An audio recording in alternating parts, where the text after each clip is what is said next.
9 German fighters circle below him. His engine is already coughing. His wingmen are scattered or dead. Standard doctrine says, climb, regroup, retreat. Instead, he pushes the stick forward and dives straight into the center of the enemy formation at a speed that should rip his wings off. What happens in the next 4 minutes will rewrite fighter tactics for the rest of the war. Spring 1942. The skies over northern France belong to the Luftwaffe. British fighters patrol in neat formations, following doctrines written in peacetime by men who never faced a messmate at 400 Maef. The tactics are elegant on paper, disciplined, predictable, and they are killing young pilots faster than the training schools can replace them. Fighter command is bleeding. Every sortie over occupied Europe is a calculated risk. The Spitfires are magnificent machines, but the men flying them are being taught to fight the last war. They climb into a turning dogfight. They engage honorably. They die methodically. The Germans know this. They have learned to read the patterns. When a British squadron appears on the horizon, the 109s climb, bait the Spitfires into a turning fight, and then the Falk Wolves drop from above like stones. It is geometry. It is predictable. It is lethal. The loss rates are unsustainable. Command knows it. The squadrons know it. But doctrine is doctrine, and improvisation is discouraged. There is a rhythm to the slaughter, and it has become routine. Then a South African pilot starts doing something no one taught him. He does not turn with the enemy. He does not climb to gain altitude advantage. He dives straight down past the merge through the danger zone faster than physics should allow. He uses gravity like a weapon and speed like armor, and he comes back alive. The first time he does it, his squadron leader writes him up for reckless flying. The second time, he is pulled aside and lectured on the fundamentals of air combat. The third time, he ignores the lecture entirely and goes back up. His name is Squadron Leader Marmaduke Thomas St. John Pat. Everyone calls him Pat. He has a quiet voice, a farmer's build, and a mechanical intuition that borders on clairvoyance. He does not argue with his superiors. He simply keeps diving. If this history matters to you, tap like and subscribe. He was born in the Orange Free State in 1914 in a landscape of dust and endless sky. His father was a mining engineer. His mother raised him with discipline and silence. There was no money for drama, no room for excess. You worked. You solved problems. You moved on. Pat learned to fly in Johannesburg on worn-out biplanes held together with wire and hope. He soloed after 7 hours. If you find these stories of courage and strategy inspiring, please take a moment to like this video, subscribe to our channel, and share your thoughts in the comments below. Your support helps us keep these historical legacies alive. The instructors noted his hands were steady, and his decisions were fast. He did not overthink, he did not freeze, he flew the way other men drove trucks. In 1936, he joined the Royal Air Force on a short service commission. He was sent to England, then Egypt, then Greece. He flew Gladiators, then Hurricanes, then Spitfires. He adapted to each machine the way a craftsman adapts to a new tool. No ceremony, no complaint. His logbook from those years is unremarkable. Clean entries, routine patrols, no flourishes. But his ground crew noticed something. After every sortie, he would walk the aircraft slowly, running his hand along the fuselage, checking the control surfaces, asking questions, not about damage, about response. How did the ailerons feel at high speed? Did the rudder flutter in a dive? Was there play in the elevator trim? He was not inspecting, he was learning. The crew chief later said, Pat talked to the aircraft like a man talks to a horse, not with words, with attention. If you find these stories of courage and strategy inspiring, please take a moment to like this video, subscribe to our channel, and share your thoughts in the comments below. Your support helps us keep these historical legacies alive. By 1941, he was flying combat missions over the Mediterranean. His kill tally grew quietly. No grand claims, no theatrical victory rolls. He fired short bursts, close range, and did not waste ammunition.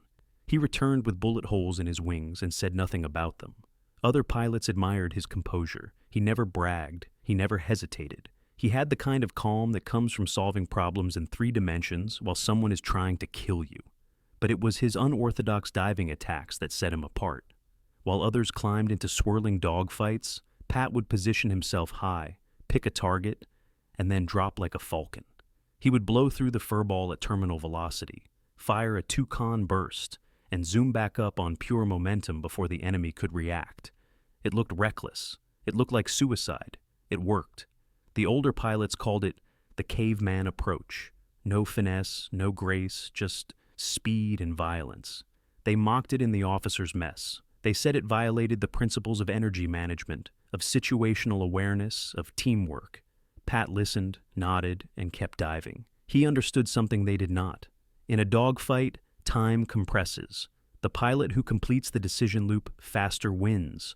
Turning fights stretch that loop. They become contests of endurance, of fuel, of patience. But a dive collapses the loop entirely. You see, you commit, you execute. There is no second-guessing, and there is no defense. A fighter climbing into a turn is predictable. A fighter diving at maximum speed is a problem without a solution. You cannot outturn gravity. You cannot outclimb momentum.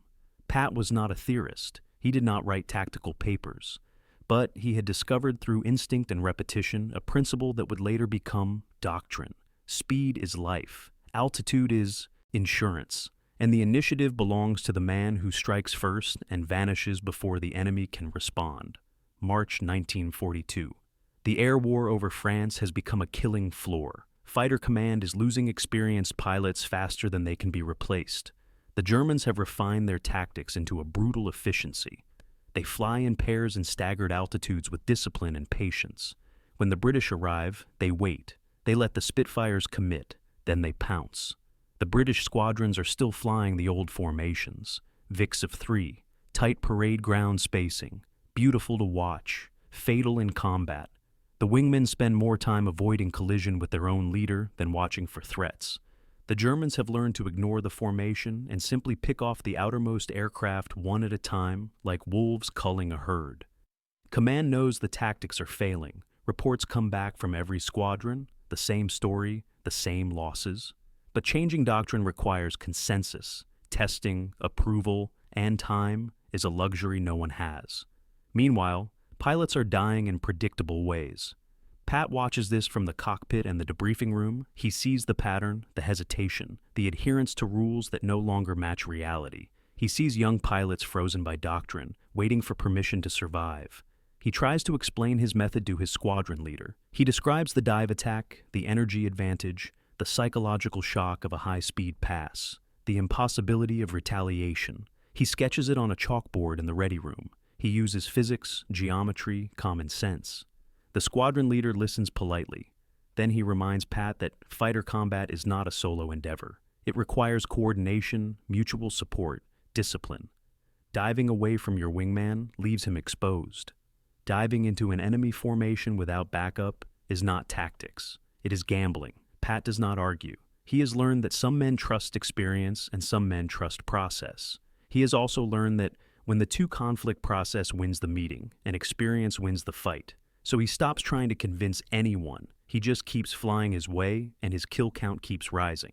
By April, he has more confirmed victories than anyone in his squadron. By May, he is one of the highest-scoring Allied pilots in the theater. The numbers are impossible to ignore, but the method remains controversial. Other pilots begin to imitate him. A few of the younger ones, the ones who have seen too many friends spin into the channel, start experimenting with diving attacks. Some of them come back, some of them do not. The technique requires judgment, nerve, and an intimate understanding of the aircraft's limits. It is not a tactic you can teach in a classroom. The old guard remains skeptical. They point to the failures and ignore the successes. They say Pat is lucky. They say his approach works only because he is exceptionally skilled, and that average pilots attempting the same maneuver will simply kill themselves faster. There is truth in this. Pat is not average, but the critique misses the larger point. The old tactics are not working for average pilots either. They are simply dying in a more doctrinally acceptable fashion. The crisis comes to a head in late May. Intelligence reports indicate a major Luftwaffe operation forming over the Pattle, a large fighter sweep designed to draw out the RAF and bleed it dry. Command decides to meet the threat head-on. Every available squadron is scrambled. Pat's unit is part of the response. They take off in the early afternoon, climbing into a sky already crowded with contrails and radio chatter. The mission brief is simple. Engage the enemy. Protect the bombers. Survive if you can. But the Germans are waiting, and they have brought everyone. The merge happens at 22,000 FT. Pat sees them first. A swarm of 109 staggered in altitude, weaving lazily, waiting for the British to commit. Below them, a second layer of Focke-Wulf 190s, faster and heavier, holding in reserve. It is a trap disguised as an opportunity. His squadron leader orders the standard attack. Climb. Engage the high fighters, maintain formation. Pat knows what will happen next. The 109s will turn, the 1-90s will dive. His squadron will be shredded in the crossfire. He makes a decision. He does not ask for permission. He breaks formation, pushes the stick forward, and dives. The Spitfire accelerates like a stone. The airframe shudders. The engine screams. The altimeter unwinds in a blur. He is doing things to the aircraft that the manual says will cause structural failure. The wings flex, the controls stiffen. He keeps the dive. Behind him, his squadron leader is shouting on the radio, ordering him to return to formation, threatening disciplinary action. Pat does not respond. He is too busy calculating angles. He is diving toward the lower group of 190s. They do not see him yet. They are focused upward, waiting for the bomber escort to descend into range. Pat is coming from above and behind outside their field of vision faster than they expect. He closes to 300 YD, 200, 100. He selects a target, a 190 on the left edge of the formation, slightly separated. He centers the gun sight, fires. The burst is 2 seconds. Cannon and machine gun. The 190 shudders, rolls inverted, and falls away, trailing smoke. No explosion, just sudden catastrophic damage. The other Germans react, but they are already behind the curve. Pat is past them, diving through their formation, gone before they can bring guns to bear. He pulls out of the dive at 12,000 FT, hemorrhaging speed, but alive. He looks up. The sky is full of turning fighters. The squadron is engaged, scattered. The fight has dissolved into chaos, and he is alone, exactly where he wants to be. He begins to climb, not straight up, at an angle, regaining energy, watching. The Germans above are focused on the main fight. They do not see the lone Spitfire clawing back up through the furball. Pat spots a 109 chasing one of his squadron mates. The Spitfire is turning hard, trying to shake the pursuer. It will not work. The 109 is patient, closing the radius, waiting for the shot. Pat dives again, shallower this time. A slashing attack from the flank. He fires from long range, walking the tracers into the 109's fuselage. The German breaks off, rolls away. Pat does not follow. He is already looking for the next target. What happens over the next 4 minutes defies the statistical probability of survival. Pat does not dogfight. He does not turn. He climbs, dives, climbs again. He uses the vertical plane like a ladder, trading altitude for speed. Speed for position, position for kills. Every attack is a lightning stroke. In fire, out, no lingering, no second chances. He is flying faster than the aircraft was designed to fly. The wings are bending. The rivets are straining. The control surfaces are on the edge of flutter. He feels it through the stick. A faint vibration, a warning. He ignores it. He sees a pair of 109 scissoring with a lone Hurricane. The Hurricane is out of options. Pat dives onto the trailing 109, fires, and blows its tail off. The second 109 breaks upward. Pat follows the break, fires inverted, and stitches the cockpit. The German fighter snaps into a spin. 3 kills, 3 dives. He is beginning to attract attention.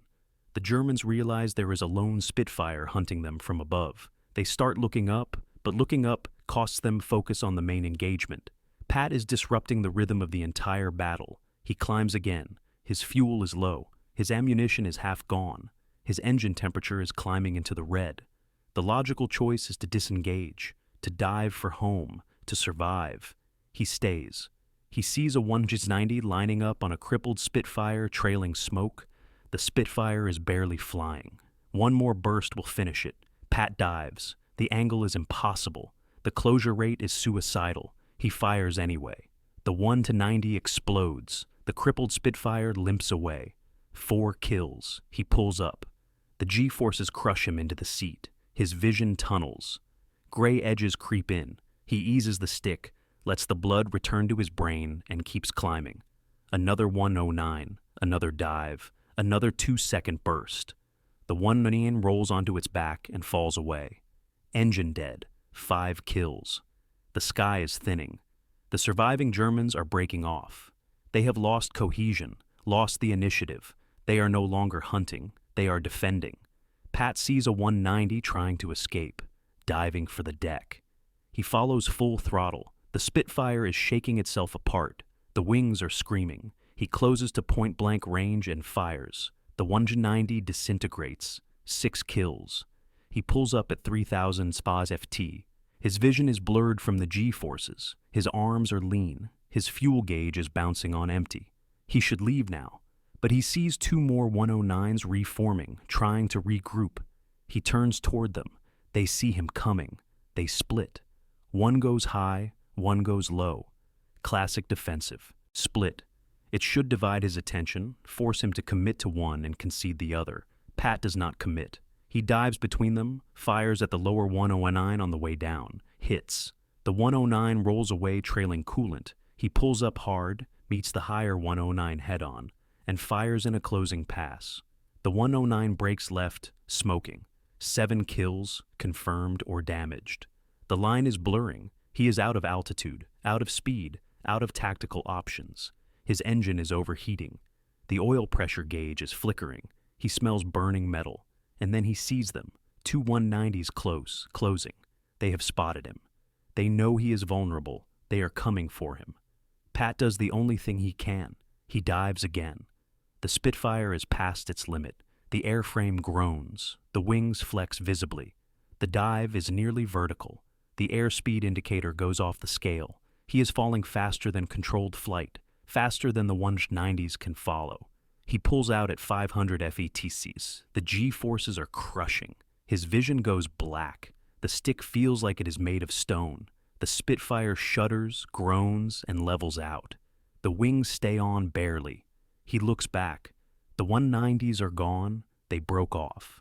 They either lost sight of him in the dive or assumed he crashed. He is alone, low, slow, and alive. He turns for home. On the way back, he sees a lone 109 limping toward France. Engine smoking, probably out of ammunition. An easy kill. Pat has 3 rounds left in one gun. He closes, fires. The 109 shudders and noses over into the channel. 8 kills. He crosses the coast. His fuel gauge reads 0. His engine is coughing. He glides the last 5 miles to base, lands on fumes, and taxis to the hard stand. The ground crew rushes over. They see the empty ammunition bays, the heat-stressed engine. The wings bent slightly upward from the G-forces. They ask how many he got. He holds up 8 fingers, then pauses, corrects himself. 9. He forgot the first one. 9 kills in one sort. A single pilot, a single aircraft. 4 minutes of continuous combat at the edge of physical and mechanical destruction. It is the highest single sortie tally of the war for the RAF at that point, and it is accomplished using a tactic that was officially discouraged. The squadron leader does not reprimand him. He does not congratulate him either. He just stares, and then he asks Pat to explain step by step exactly what he did. The ripple begins quietly. No announcements, no fanfare, just conversations. Pat's method is dissected in ready rooms across fighter command. Pilots who survived the same engagement describe what they saw. A lone Spitfire diving again and again, appearing and vanishing, shredding the German formation from within. It was not recklessness. It was surgical. Within weeks, instructors at the training schools begin teaching energy tactics, not as doctrine, not yet, but as an option, a tool, the dive attack, the zoom climb, the boom and zoom philosophy that will define jet combat 20 years later. It starts with the veterans, the ones who have seen enough death to recognize a better way. They teach the younger pilots. They demonstrate. They normalize the idea that speed is a weapon, that altitude is potential energy, that the vertical dimension is not just space to maneuver, but a place to dictate the terms of engagement. The Germans notice. Their intelligence officers review the gun camera footage and the loss reports. They see a shift. British pilots are no longer playing the turning game. They are hitting fast, disengaging, and refusing to be baited into protracted dogfights. The kill ratios begin to even out. By the summer of 1942, boom and zoom tactics are being integrated into squadron-level training, not because of a top-down mandate, but because they work, because pilots who fly that way come home more often. Pat himself continues flying. He does not tour. He does not lecture. He leads by example. His total kill count will eventually exceed 40, though the exact number is disputed. Record-keeping in combat is imperfect. Kills are shared, obscured, lost in the chaos. What is not disputed is his impact. He changes the way an entire generation of pilots thinks about energy management. He proves that unorthodox does not mean undisciplined, and that innovation often comes from the cockpit, not the briefing room. He does not live to see the full legacy. In April 1941 over Greece, his aircraft is hit during a low-level strafing run. He crashes. He is 26 years old. His death is barely noted outside his squadron. The war is too vast. The loss is too constant, but his tactics outlive him. They are refined, codified, taught to American pilots, taught to Soviet pilots. By 1943, boom and zoom is the default for every major air force. The swirling dogfights of 1940 are obsolete. The 9-kill sortie becomes legend. It is studied at staff colleges, analyzed in tactical journals, used as proof that individual initiative, when grounded in sound principles, can alter the course of battle. Fighter pilots in Korea will use his method. Pilots in Vietnam will use it. The F-15, the F-16, the modern air superiority doctrine, it all traces back to the same principle: speed, altitude, initiative, strike first, disengage, survive. And it all started with a South African farmer's son who refused to turn when everyone else did. There is a photograph of him, faded now. He is standing beside a Spitfire, hands on his hips, looking at something off camera. He is not smiling. He looks tired. He looks like a man who has seen too much and said too little. His name is remembered today mostly by historians and aviation enthusiasts. There is no grand monument, no museum wing. He is one of thousands of young men who flew, fought, and died in a war that consumed a generation. But his influence is everywhere. Every fighter pilot who climbs into a cockpit inherits a piece of his logic. The idea that rules are tools, not scripture, that survival requires adaptation, that courage is not the absence of fear, but the willingness to act despite it. The 9-kill sortie was not a fluke. It was the result of hundreds of hours spent learning his machine, questioning assumptions, and trusting his instincts over doctrine. It was the culmination of a philosophy that the enemy's expectation is a vulnerability, and that surprise is a force multiplier. In the decades after the war, tacticians would formalize what Pat understood instinctively. Energy maneuverability theory, the UDA loop, Boyd's doctrine of fast transients, all of it echoes the same truth. The pilot who controls the tempo of the fight controls the outcome. Pat never wrote a manual. He never theorized. He simply flew the way logic and physics told him to fly. And in doing so, he gave others permission to think. There is a lesson in that.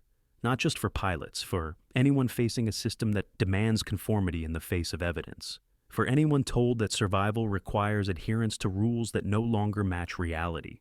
Pat's legacy is not the 9 kills. It is the idea that one person thinking clearly under pressure can change the way everyone else fights. He did not wait for permission. He did not wait for consensus. He saw a better way. He tested it, he proved it, and he gave it away. The sky over northern France is quiet now. The contrails have faded, the guns are silent. But the lesson remains: speed is life, altitude is opportunity, and the initiative belongs to those who dare to dive when everyone else climbs. Thank you for watching. If you enjoyed this historical deep dive, please like the video, subscribe to the channel, and tell us in the comments which historical figure we should cover next. Thank you for watching. If you enjoyed this historical deep dive, please like the video, subscribe to the channel, and tell us in the comments which historical figure we should cover next.